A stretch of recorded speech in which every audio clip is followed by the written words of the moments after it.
Freun, Jelmar en Steven uit 6 VWO van het Dokkinga College in Dokkum kwamen met een squallenopdracht in de kranten. Wat onverwachts, wat toch slaggen. Voor een schoolexamen was de bedoeling om betoog te schrijven over een onderwerp dat onze docent aan ons gaf. En het onderwerp was een telefoonverbod op het Dokkinga College. En meneer Van der Woude, Nico van der Woude, die vertelde dat als je stuk in de krant kwam, dat je dan 10 kreeg. Nou ja, Steven en ik hadden na die tijd over, zeiden we, niet geschoten is altijd mis. We gaan het gewoon proberen. En het is toch gelukt. Ik dacht eerst dat hij natuurlijk een geintje met me probeerde uit te halen.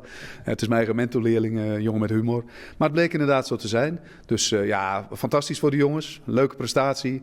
Ja, en als docent ben je natuurlijk ook wel trots. En leuk voor school, prachtig. Nevens de jongens zelfs is het dreig om een squalle Hielendal telefoonvrij te krijgen. De meeste leerlingen binnen daar namelijk al ontwend zoekt de eerste klasse. Toch hebben Steven en Jelmar genoeg redenen dat het wel goed voor wezen zoeken. Cyberpesten, dat is natuurlijk een heel groot probleem. Op squallen vooral. Vooral in de legere klassen nog een beetje. En als dan die telefoon net meenemen is naar squallen, dan is het pesten volle beter zichtbaar en kunnen volle beter ingrepen worden. En de kist ook meer met die klasgenoten, meer sociale cohesie, gewoon een beetje meer socializen met de eigen klasgenoten. Nou ja, bovendien is het ook beter voor de concentratie. Want ik denk dat Steven er ook wel last heeft van.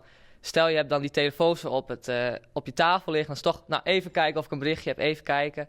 Maar wanneer je ervoor kiest om geen smartphone in de klas te gebruiken, kan je dat niet doen. En ligt de focus meer op wat de docent vertelt en op de lesstof. Ex-docent Nico van der Woude denkt dat verbieden lastig wordt. Ja, dat is zo geïntegreerd in het leven van die kinderen. Zoals ik zeg, het zit in hun leefwereld, maar ook in een belevingswereld. Ik denk dat je er niet aan ontkomt. Ruwweg verbieden, dat kan denk ik niet.